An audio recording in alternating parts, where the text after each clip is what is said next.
Discussions in this show are for entertainment and educational purposes only and should not be construed as specific recommendations or investment advice. Always consult with your investment professional before making important investment decisions. Securities offered through registered representatives of Cambridge Investment Research, Inc., a broker-dealer and member of FINRA and SIPC. Advisory services through Cambridge Investment Research Advisors, Inc., a registered investment advisor. Cambridge and neither SmartPro Financial nor Bridgeway Wealth are affiliated.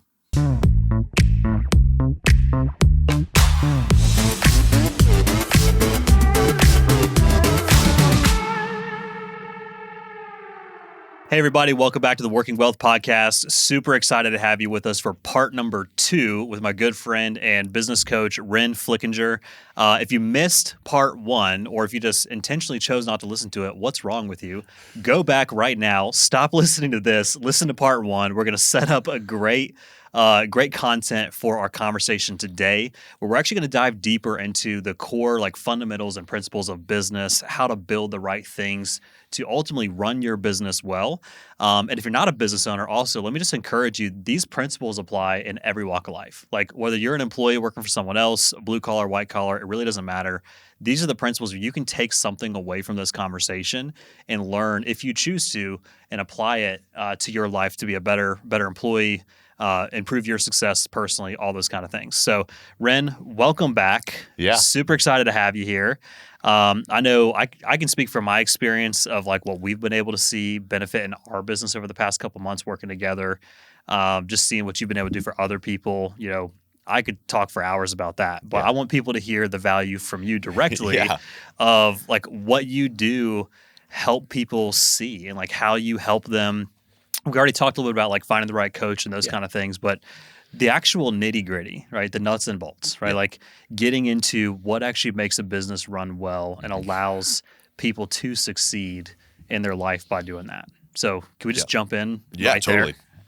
There? I would say, if you missed part 1, obviously go back and watch it. But if you want the Cliff Notes version, realistically, like I said in the last one, I am not the artist, I'm the DJ. All the tools that we're going to talk about today are not Ren's ideas. They are Ren's executable principles that you need to go out and do. But they're not, I'm not the idea man when it comes to those. So I would say with that, there's been a lot of books, there's been a lot of tools that have been published about how to run a business. And at the end of the day, if you look at all of them, they have certain things in common. And one of the big ones is people. You got to have the right people in the right seats in your organization. And I would even take it a couple steps further. It's right people, right seats, doing the right things, and doing those things at the right time is super important inside of a business. Yeah. So right people, right seat, that's a phrase that's been coined 1.5 million times. But doing the right things at the right times, I think, is a very important piece that a lot of systems out there don't teach and don't help you execute on. Right. So, which I know that I can speak from my experience. We're crafting the right people in the right seats to do the right work at the right time right now. Yeah. Right. Yep. And it's just part of the process, right? We alluded to last time, there's different stages of business. Everyone kind of starts out in that treadmill operator phase where you're doing everything. You have to run. You can't stop. It's just nonstop kind of mess and chaos. I think one of the hardest things for people that are trying to shift from self-employed to business owner, right? You grow their business scale, et cetera, is actually just realizing, number one, you're not always the person. Yeah. You can't be the person to do everything. And you're starting out on a bicycle. Yeah. And then maybe you get a tandem bicycle. And then maybe you get a rickshaw. Maybe you get a Corolla after that. You just keep adding these seats. Yeah. Everyone's going in the same direction. And for us with our business, eventually we want to go from that bicycle to the tour bus. And the tour bus is going to the game, right? There's buses with the players, there's buses with the marching band on it. Yeah. But at the end of the day, we're all going to support the win for the team, right? That kind of thing. Yeah.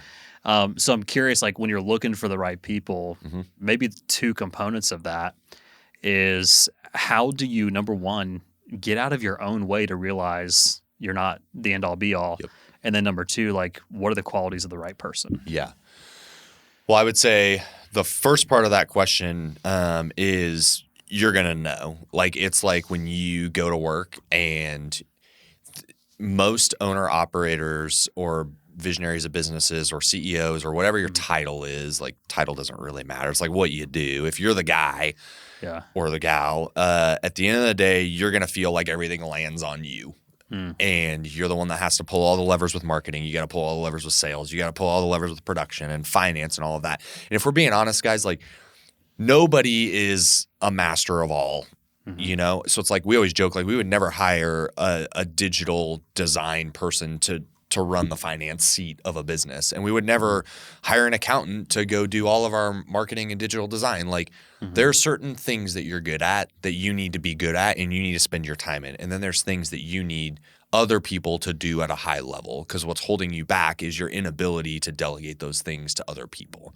So I would say like if you're feeling like you're wearing all the hats and you're feeling like you're working 80 hours a week and you're not getting any traction in your business, you need to take a hard look at yourself and say, what am I good at and what am I not good at?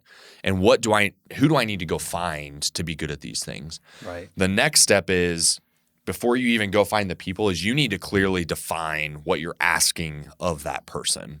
So when we say finance seat in a business, every business that I coach has a different definition of what the finance seat is inside of their business. It's not just P&L control. It's a lot of other things. Some people have HR in their finance seat, right? So it's like it just depends on how your business is run. So I'd say next thing, you need to clearly define what you're asking of that role, and in an ideal world, what somebody would execute on to make that role just like killer, right?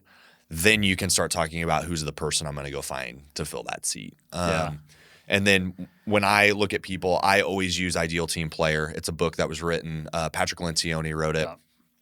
And it really breaks down people, employees, whatever. It breaks down people into like 3 different traits that have to be strong to be an ideal team player on the team. Right. The first one is you have to have humility. So he says humble. So you have to have humility. That looks like owning your mistakes, being coachable. You know, like when something goes awry in the business, everybody owns it. You're a part of the team, so you say, "Hey, we made a mistake. I'm going to make it better."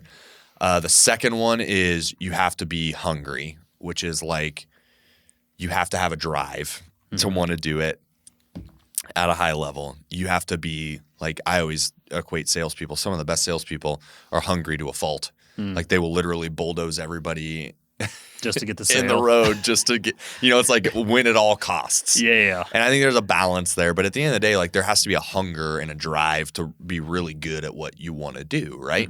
And then the last thing that he describes is smarts. And when he says smarts, he doesn't mean like you have to be book smart. He means like people smart. Like you know how to interact with people. You can have a conversation. You can look at a problem that a person is having and you can find a solve. Like you have to be there's a level of intelligence in the sector that you're in that you have to be good at that. Yeah.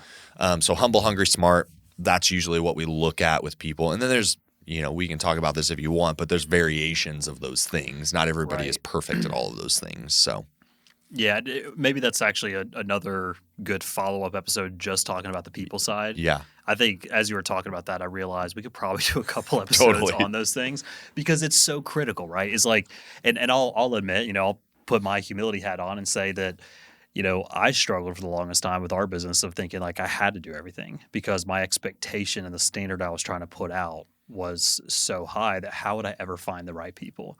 And it's only by making those mistakes and, or at least for me, like you get the empirical evidence of I've made the mistakes and I realize, oh, I should have like tried to find the right people 3 years ago, to actually help us go down that path. But you also don't realize that unless you make the mistake. Yep.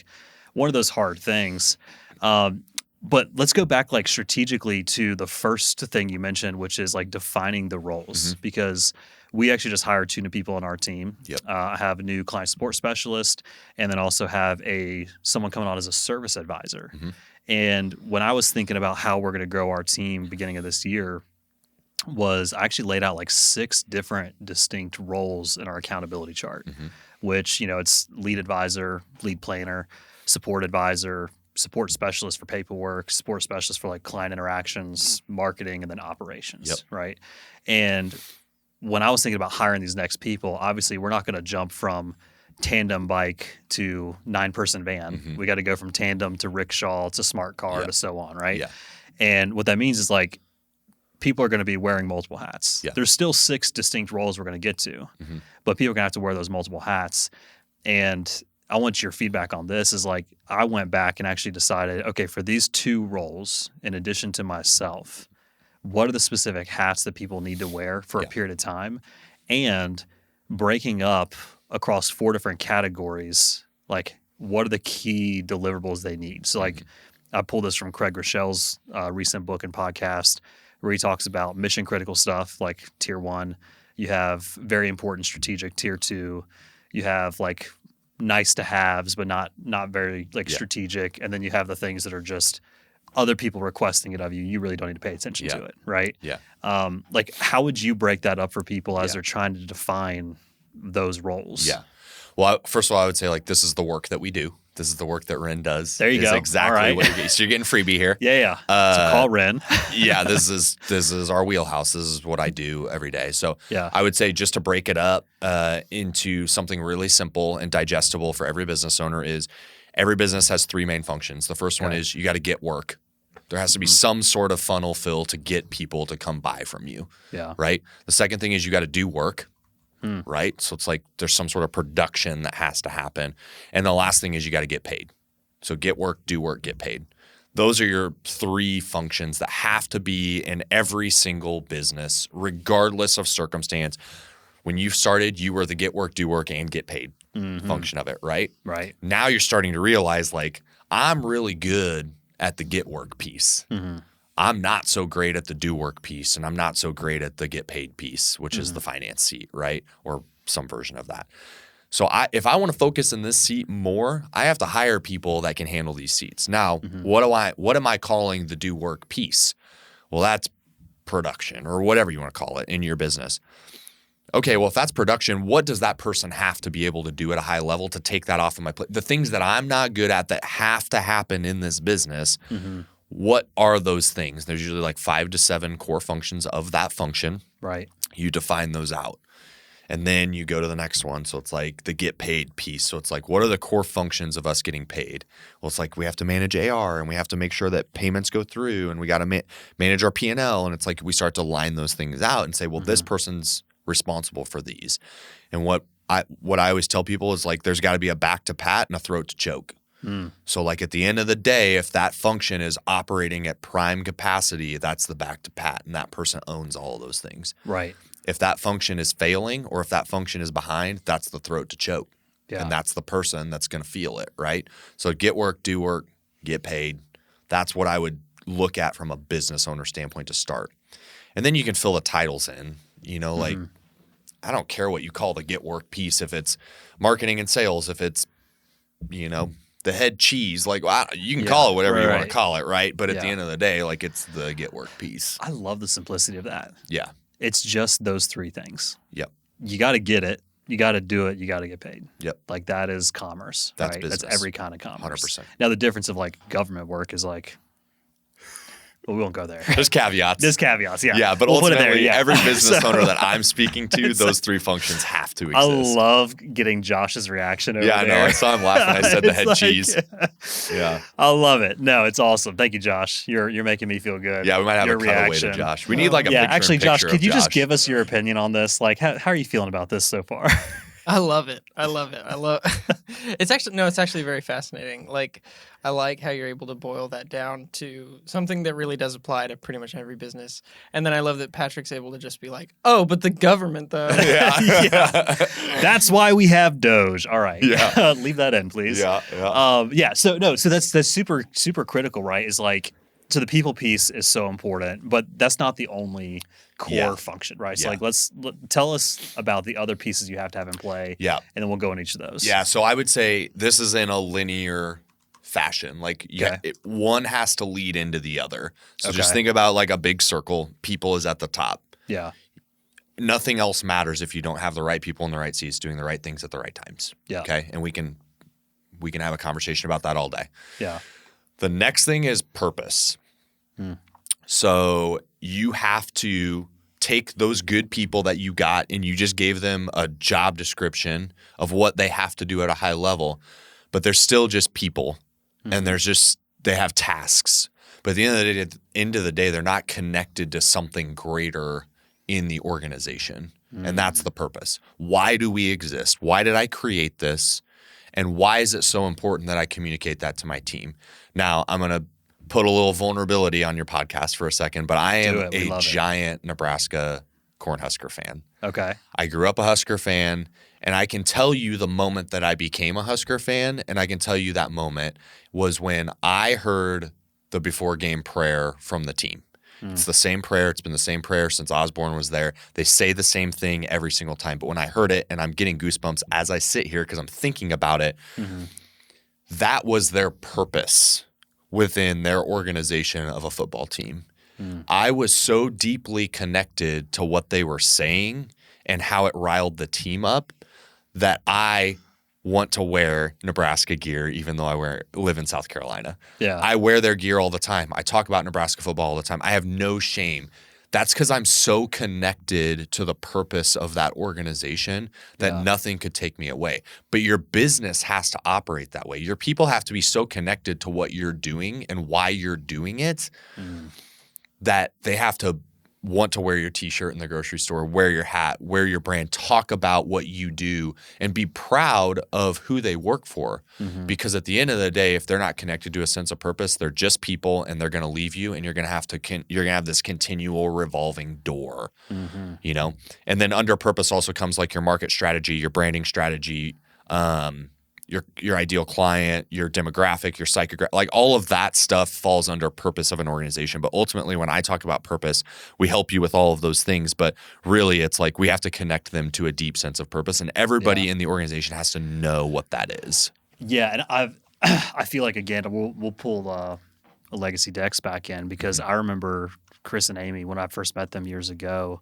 And hope they appreciate me sharing this, is when I first walked into their office here in town just to kind of like see their business and everything, they had their core values and mission like on the like literally like on Still the do. wall To this day. and yeah, it's changed a little bit like the branding and stuff, but like I remember seeing that and I was just like, holy crap. Yep. Like that is incredible. And even for us with Smart Pro, every Monday morning, even some holidays like government holidays, at 11:11 Eastern time, we have the 11:11 call. And we start every one of those calls. Doesn't matter who's leading it, if it's me, if it's another leader, if it's an owner, another advisor that gets asked to step up, whatever it is, mission statement, core values. Yep.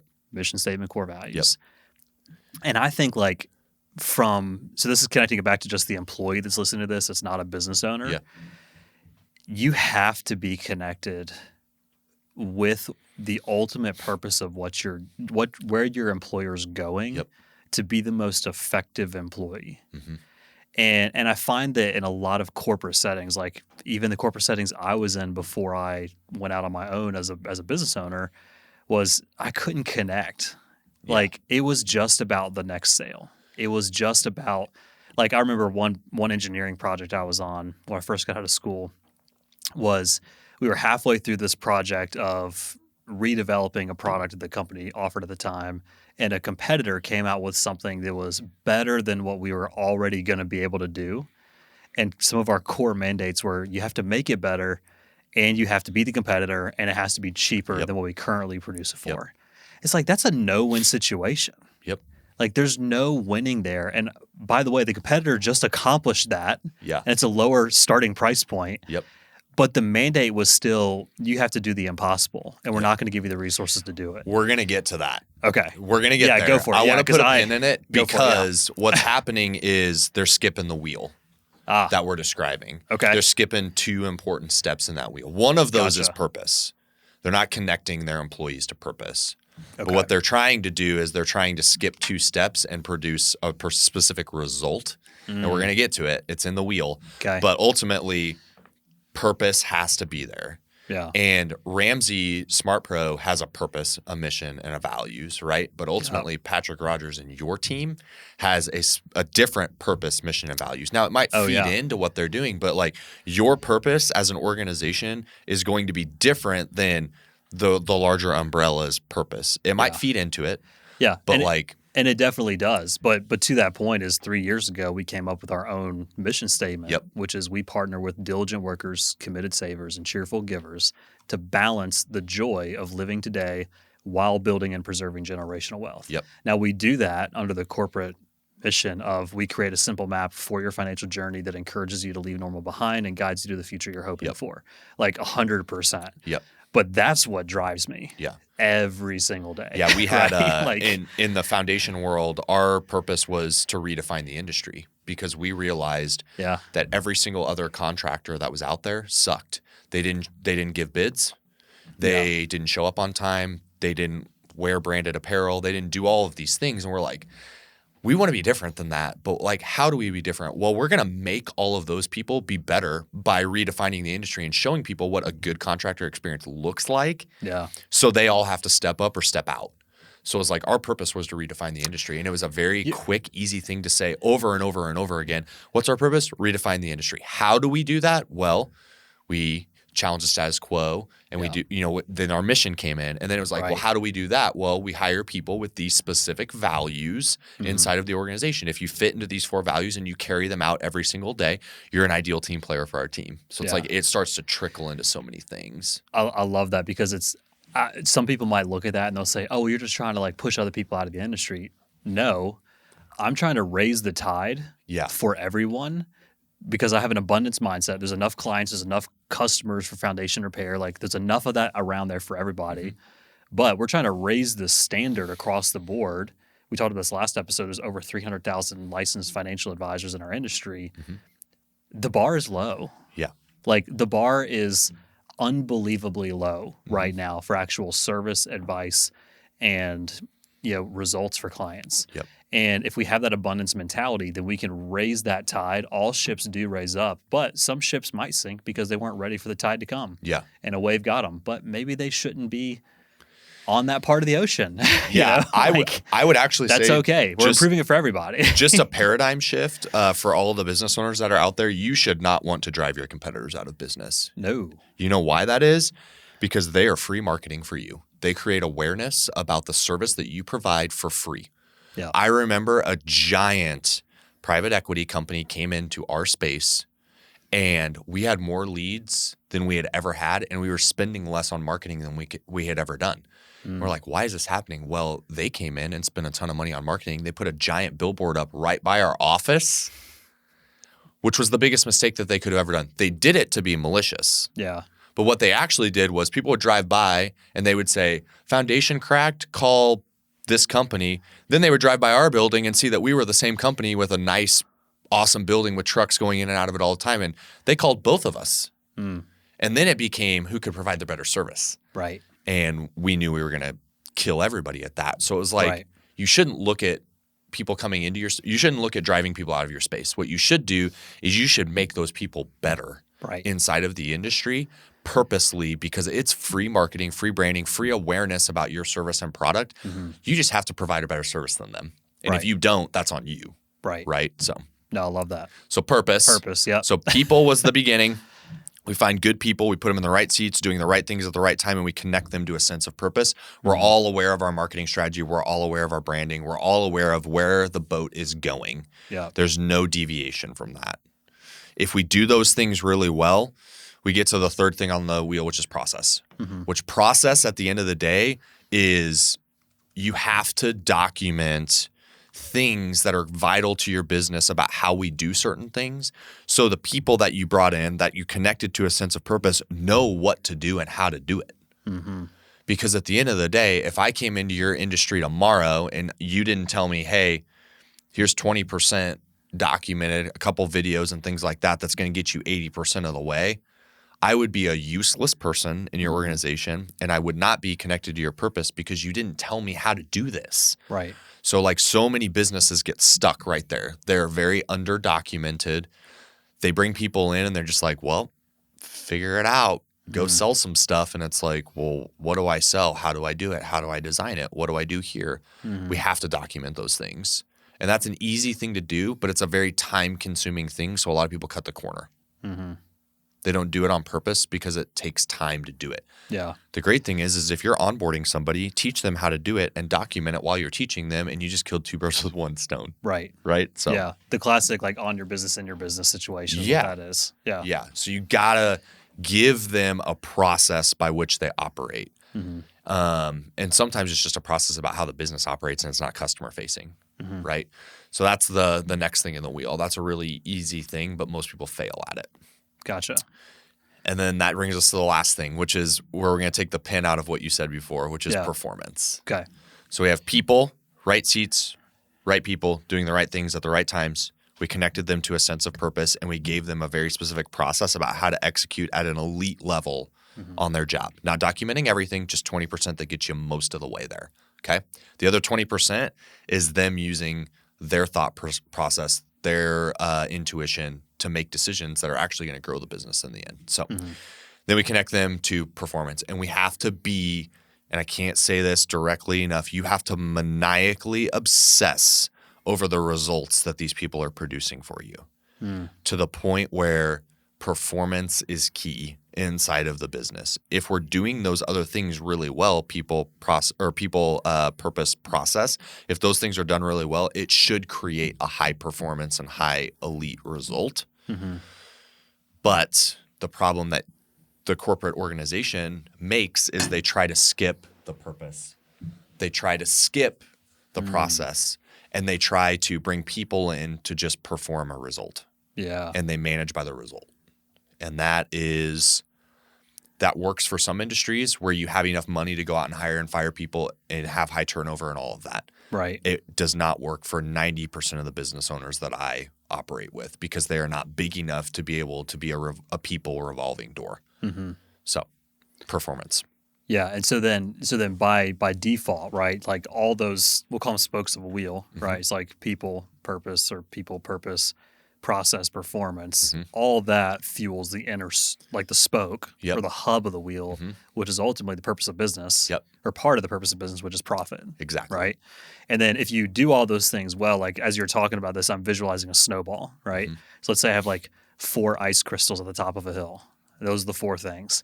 And then I just push that over the hill, and it starts to roll down the hill and go faster and faster and faster, and it gets bigger and bigger and bigger, right? Like that profit can grow as you keep iterating and accelerating and improving each of those different spokes to make a more successful business as we go. Yep, 100%. But it's got to go in that order, and all of those things being done at an elite level will produce an elite profit and an elite result for your business. But again, I'll go back to the first podcast. If you didn't watch it, you have to be patiently committed to that process. Yeah. That is not a snap your fingers, one and done. We implement those things, and that's the silver bullet. It's not. It's a lot of work. It takes a lot of time. You have to have a really smart and experienced coach that can help you execute on those things, right, and help you see when you're failing. But at the end of the day, if you do those things at a really high level, you're going to produce an elite result and a good profit inside of your business. Yeah. So let me ask you this, because I just had this thought as we're talking. You know, there are the businesses, and we alluded to this last time as well, those that are just, I made $1 million last year in business, or maybe I made $100,000 as a solopreneur, whatever it is, and I'm just happy and I'm content. Yep. And I'm going to keep making this money. You know, I'm going to keep making it happen. Like it's pretty predictable, or it's residual. I do the same processes to get the same results over time. Would you classify that as a good business? Like should businesses always be growing and expanding over time? And this thought just literally came to me, so I'm curious what your perspective is. I would say it's a perspective based on what the person wants to get out of the business. Okay. If your result is to make more money and, just be a small family owned and operated business, great. Like, I hope that for you. I hope that you can take a $1 million a year family owned and operated business. You can make $100,000 the first year. You can squeeze profit, make $200 the next year, $300, and get to a point where you can have a good work-life balance inside of your life. Great. I would say one thing that you're missing, if that's your goal, is you have to think about the amount of lives that you can impact. Hmm. If you are a business and your purpose, this comes back to purpose, is to provide an elite service to people and to be a good face inside of the community and all of these things, if you're the only person in that and you're not growing, you can only do that with a finite amount of people because you have a finite amount of time and resources to be able to do that. If you want to change more people's lives from a customer standpoint, you have to change more people's lives from an employee standpoint, which means you have to grow as a business. Right. So for me, it's like my question to you is, how many people do you want to affect? How big is the ripple that you want to create in the pond? If the ripple is one ripple and you just want to stay stagnant and you want to help, there's home builders that build 20 houses a year and they're going to build 20 houses a year for the rest of their life. They're going to help 20 families a year. Great. There is absolutely nothing wrong with that. If the wheels are on and you're not beating the brakes off of your family and your life, perfect. I would encourage you to do more of the same. But if you want to provide housing to 40 people a year and you can only do 20 because the business is bottlenecked, that's a problem. If you want to provide houses to 100 people or you want to pull 400 permits a year on houses, great. Go do those things, but that's going to require that you bring people in. You have a really defined process. You connect them to a sense of purpose and you monitor their performance. Like it's going to require those things. And profit has to be reinvested back into the business to help you grow it. So it's like you have to be really smart about how you operate that wheel and create that snowball down the hill. I would say you're operating a good business if you want to be there, but if that's your goal is to be there, great, then call it good. But if you want to grow and you want to affect more people's lives, like that is the business that I'm in. Yeah. People always ask me like, why didn't you just start your own business? Why didn't you do your own thing? Well, I can only help my customers and my employees then. Right. Now I get the opportunity to help companies who help their employees, who help their customers. Like look at the ripple that being a coach creates in terms of the amount of lives that I get to touch that are never going to know that I exist, but I get to affect decisions that they make in their life. They might get to buy their first car because of the work that we do. They might get to buy their first house because of the work that we do inside of their company that they don't even know that we're doing. It's like that's the big picture. That's the purpose. That comes back to the purpose of the business.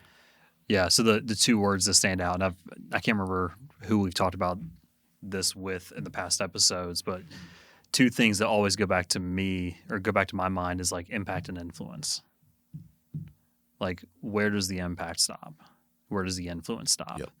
And I think the reality is we all need to realize every day we are impacting people and we are influencing the world.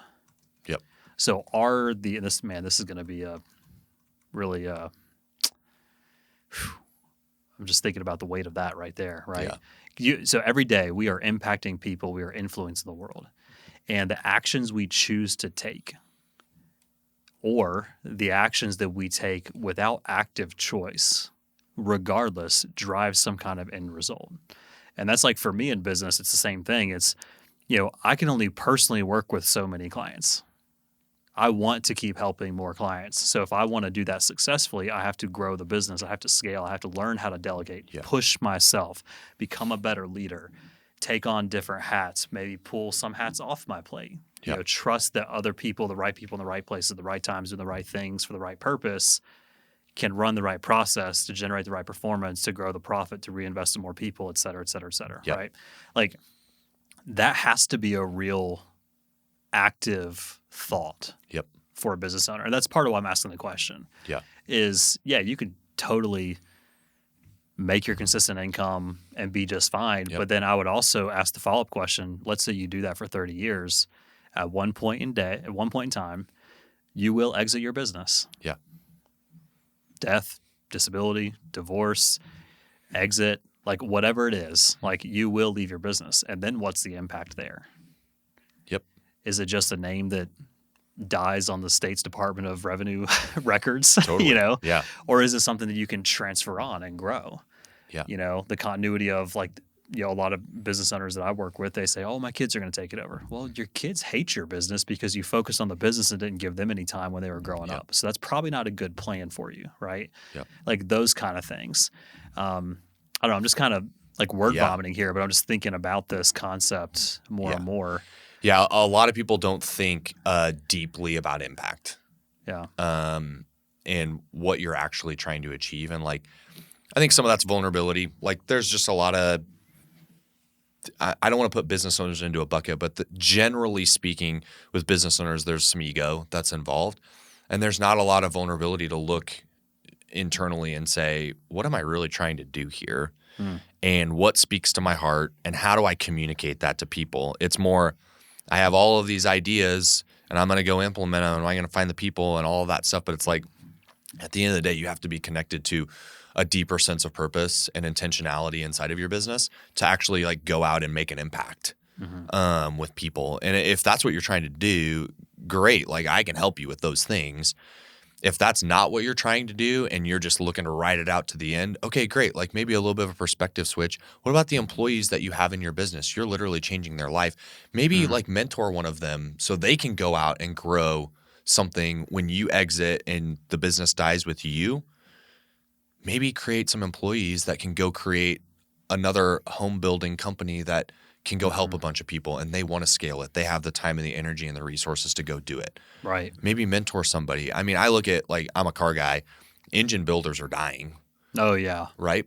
Well, most of the trades are. Most of the trades are, Most of right. the trades are just going down. Yeah, but specifically like engine builders, like most of them are 70, 80 years old.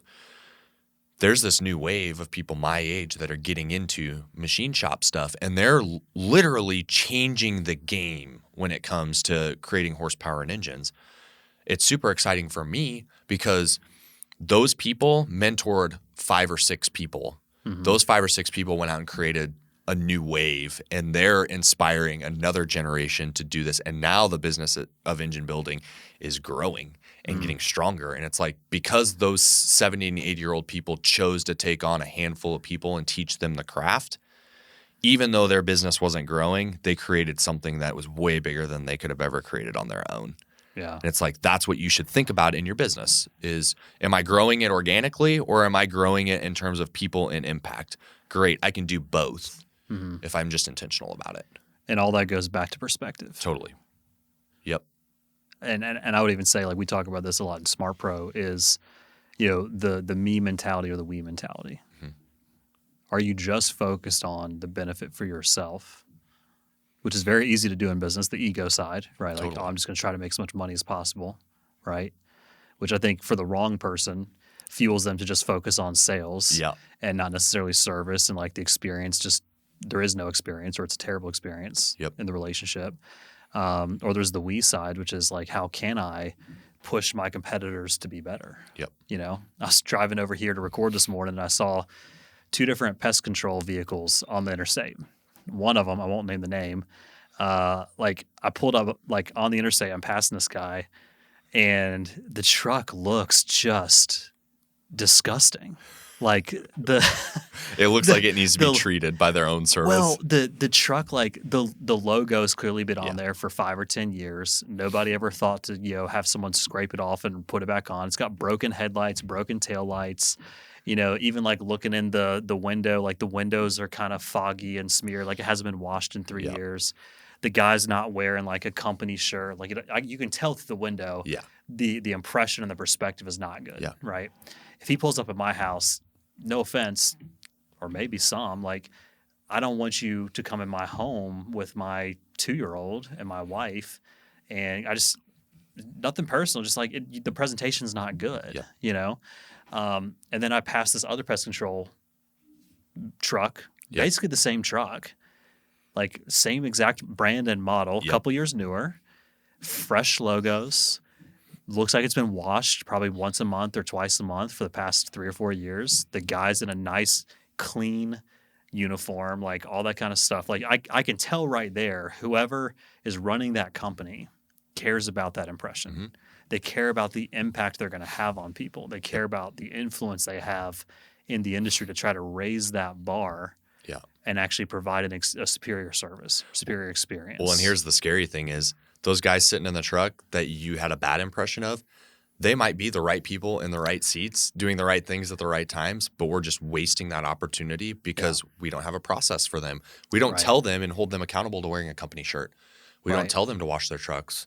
We don't tell them the impact that they have on the community if they do these simple things, right? So it's like they might be great people. They might have a great sense of purpose, but at the end of the day, there's no process inside of that organization. Nobody's held accountable, and that's the perspective that the customer gets. It's like that's why the work that we do is so important and vital, because you guys just heard a story from the community about what happens when you don't operate those things at an elite level. And I guarantee if you put those two P&Ls next to each other, I know which one's going to look better based on how the truck looks, because I know how that business operates based on that, right? Yeah. I also know the pest control industry, there's a lot of private equity in it. So there's a lot of people, course. puffing their chest trying to get bought. But at the end of the day, I bet I can tell you what P&L looks better. Yeah. Just by looking at the truck. And actually, I do like what you threw in there. Like, let me clarify. The guys are probably equal experience. Both are going to perform the same exact thing. Could be overqualified than the other guys. And he probably is. Yeah. He probably is, but he didn't have the support system to actually improve the impression, and therefore, like, all these other things fall to the wayside. That is why the work that we do, I can't say it enough, is so important inside of a business. Right. Most people look at a coaching system as like, it's not a needed thing. I can do it on my own. All of those things. That's great. Go do it on your own. I want you to. Yeah. But like, do something. Right. Do something. Because specifically in the upstate of South Carolina, people are begging for a redefining in all industries here. And there is a wave coming. And if you're not on it and you're not seeking out the help to go out and get it, trust me when I say you're going to get left behind. You are. You've got to do real deep work with good people. You just have to do it. Yeah. At this point, it's table stakes. I love that. Final thought for those that are not business owners, but they're an employee in a seat in a business, whether they know what their role is, what to do, what the time to do it is, all that stuff or not. What's the best things for them to take away from this conversation? I would say on a personal level, like, just so you guys know, like, I operate my family the exact same way that I tell businesses to operate. I went out and I found the right people, my wife, that aligned with the values and things that I had.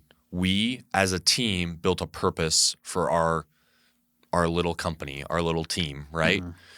Process-wise, there is a handful of rules that my boys know that if they break those rules, there's consequences, there's accountability to those things. But we don't you don't walk into you've been to my house, you don't walk in and we don't have our rules posted on the wall. Yeah. Right? And we don't document every rule. But there are some principles that you saw me coach my boys on while we were there where I said that's acceptable and that's not acceptable, right? Right. And we monitor performance of our team. We monitor performance, whether it's financially, we monitor performance inside of our little team. We monitor performance in terms of like when we take our boys out to a restaurant, how they look and how they act and all of those things. Those are all performance-based indicators about how well we are doing inside of our team. So I would say like these are principles that go beyond the business. And that's my goal, is to go beyond the business with people. So if you're an employee, number one, I would tell your employer like, hey, I want this in our organization. How do we improve this? And how do we get there? But also like just look at it from a personal standpoint. Like you should have a handset of values. You should have a purpose within your life, and go find husband, wife, kids, whatever. Go create a company that people want to be behind. Be a family that people want to be around. You know, at the end of the day, and these principles go so far beyond the business, we could have a whole nother podcast up on it. But ultimately, like, that might become another podcast. Yeah. I don't know. We'll see. I might become a regular at this point. Yeah. We'll have a whole other show.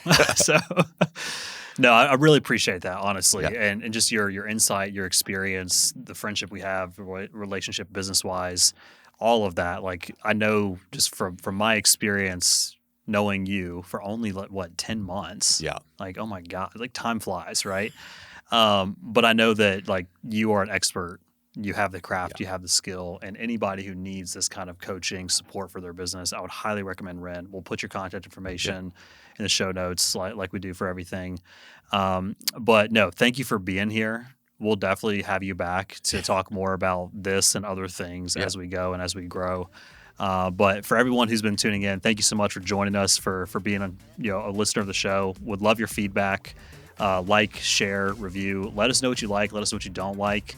If you feel like you need to give anything less than 5 stars, email me directly. We'll talk about it. Don't be that guy. Help us improve. Don't help us fall down. So anyway, thank you for your time. Join us next episode, and we'll see you there.